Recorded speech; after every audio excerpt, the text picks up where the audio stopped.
इस तरह से चाइनीज़ बल्ब एलईडी को आप रिपेयरिंग कर सकते हैं। देख लीजिए, ये चाइनीज़ बल्ब एलईडी है, इसको रिपेयरिंग किया है। देखिए जल रहा है, देख लीजिए, आपको जला के दिखा देते हैं। इसमें बैटरी लगा है, देख लीजिए जल रहा है।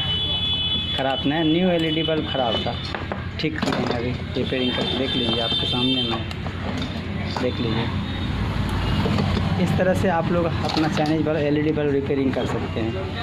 अगर मेरा वीडियो अच्छा लगा होगा तो चैनल सब्सक्राइब कीजिएगा, शेयर कीजिएगा। Thank you so much.